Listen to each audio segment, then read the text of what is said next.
Morning, everyone. Now this is gonna floor you. Trump gave a speech last night, and I watched all 1 hour and 22 minutes of it, so you didn't have to. All right, so welcome to my channel. This is, of course, everybody's favorite, probably the real star of the show here, Aries. He's been a little sick, didn't he? You got a real runny nose, don't you? But vet says he should be fine, which is nice. All right, so on to the State of the Union address. Okay, so this was absolutely a cluster for some parts of it, and the amount of shade being thrown around is just I don't understand why people can't just say what they need to say and not have all this the stupid petty crap. Nancy Pelosi, throughout the entire thing, she's picking up these like white cardstock papers and covering half of her face like constantly, and it's like whatever this is that I'm looking at, I don't know what it was, but it was more important than paying attention to the speech or whatever. Maybe she had a transcript of the speech and she was like, oh, I can't hear him because I have my ears plugged, so I'll read this speech. I don't know what was going on, but it was odd. I mean, there's odd things happen at every State of the Union, but this seemed like overly odd.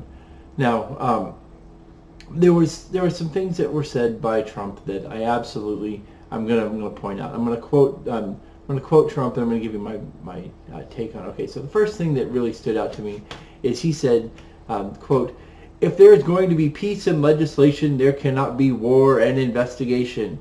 Okay, this is total bullcrap. We know you're tired of the Mueller investigation, but to claim that this is why there's no meaningful legislation is a false equivalency, and it's stupid. Obstruction on both sides has been the cause of the loggerhead in Congress, not an investigation by Mueller. Did the investigation by Mueller do anything? Yes, it did. And it has slowed down some stuff. Yeah, it's probably slowed down some stuff. But you can't blame it all on that, and it's just it was stupid. I didn't like that. Some of the things that he pointed out, he goes, "There's only 10 days left to pass the bill to keep the government open." He points out about immigration and the border and not securing the border. Drug trafficking, coyotes, human trafficking, sex trafficking. All of these, the main talking points that he's had forever. He did mention that he's going to be sending another 3,750 troops to the southern border. He says that the border is a moral issue in America, and that we have a moral duty to create an immigration system that protects the lives and jobs of our citizens. Let's see. Another quote that he had was the thing to quote him. "Legal immigrants enrich our nation and strengthen our society." He said that, quote, "Legal immigrants enrich our nation and strengthen our society." And I completely agree with this statement. I'd even go one further and say that the legal immigrants are the best in our society because they still fight for for that American dream, that work hard, pull yourself up by your bootstraps. This mentality that's been lost in America by people that were born here and have just lived here their whole lives and have always had everything handed to them. They tend to forget about that. Another quote that I think was really important, and I think is probably the majority of this video is going to be about, is he goes, quote, "No issue better illustrates the divide between America's working class and America's political class than illegal immigration. Wealthy politicians and donors push for open borders while living their lives behind walls and gates and guards. Meanwhile, working class Americans are left to pay the price for mass illegal immigration. Reduced jobs, lower wages, overburdened schools, hospitals so crowded you cannot get in, increased crime, and a depleted social safety net. Tolerance for illegal immigration is not compassionate. It is actually very cruel." Okay, now let's break this down. Completely agree that there is a widening gap between the working class and the political class in America. It's just obvious. With the shrinking middle class, this divide is getting even larger all the time, year by year. The point that the president makes about the rich separating themselves by erecting walls and gates and having armed security is telling. And if you watch the speech, you could actually see the cameras pan out to Democrats. They're looking down. They're frowning. You could only guess that this is they're doing this because they feel shame for the hypocrisy that they have. The working class and Republicans too. I mean, Republicans have no problems putting themselves behind walls and having armed security guards and stuff.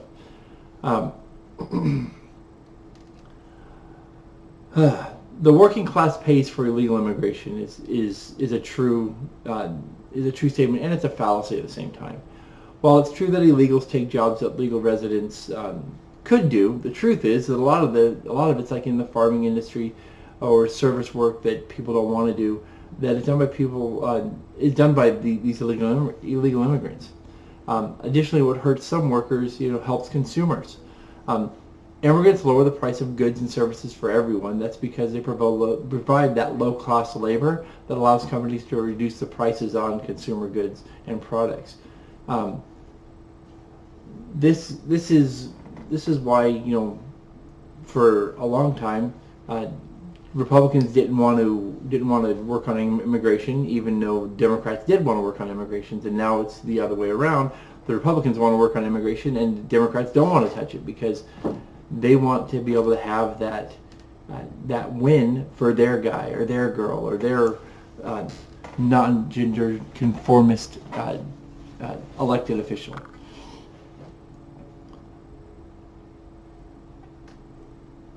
He mentioned, like I said, he talked about the overcrowding in schools. I've worked in schools, and that really is true. The overburdening of schools and hospitals is definitely 100% fact, especially in states like California, Florida, and Texas, and to a lesser degree states like Washington, Oregon, New York, that have these huge overcrowded schools.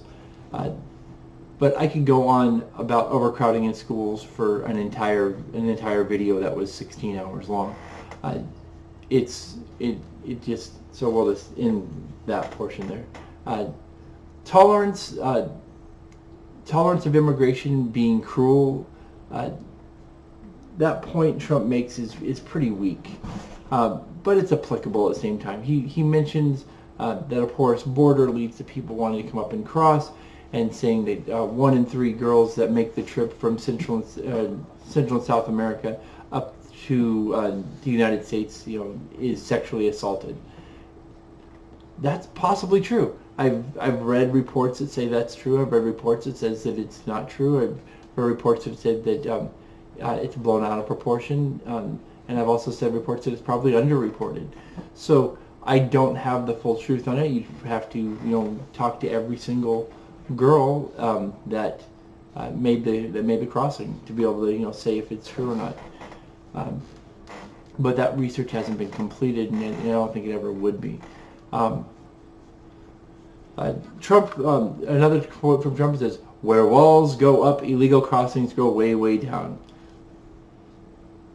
The fact that he goes way, way down, it's just the way he speaks. I really hope and pray that his speechwriter didn't actually write way, way down. But that's what Trump said. He goes, when walls go up, illegal crossings go way, way down.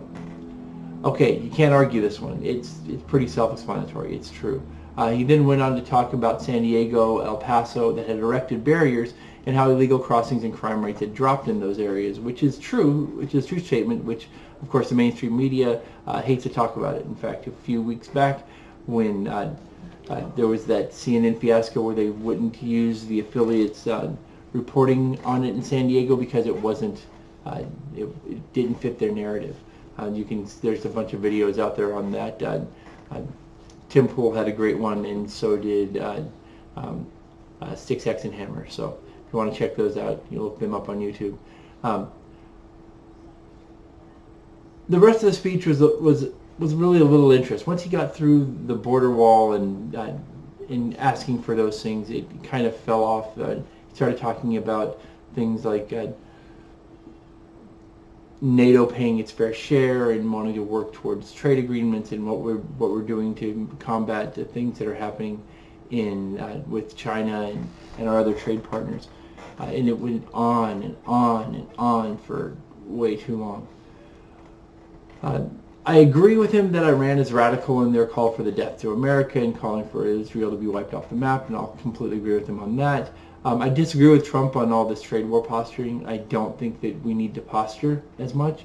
I think that actions speak louder than words, and he needs to he has done it. I mean, I'm not saying that he hasn't, but putting forth positive trade agreements with other countries is a good thing. I'm not a total free trade guy. I think that tariffs have a place in protecting industries in America and industries in other countries as well. And I think that we have a responsibility not only to protect our industries, but to protect the industries in other countries, so that they have the ability to then purchase our products and we can buy their products, and that's perfectly fine.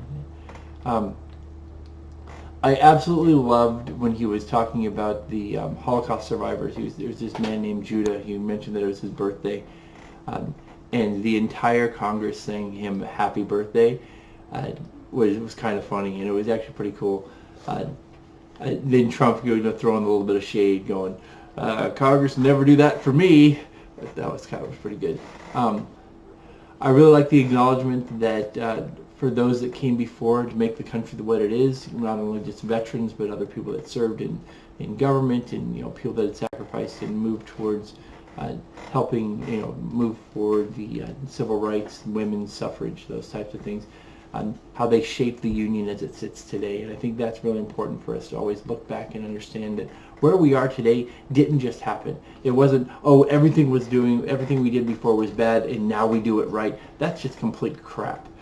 The fact is that we learned, we evolved, we became better than what we were before, but we were great then and we're greater now, and we need to continue doing that. We don't need to slide back and become regressive in what we're doing.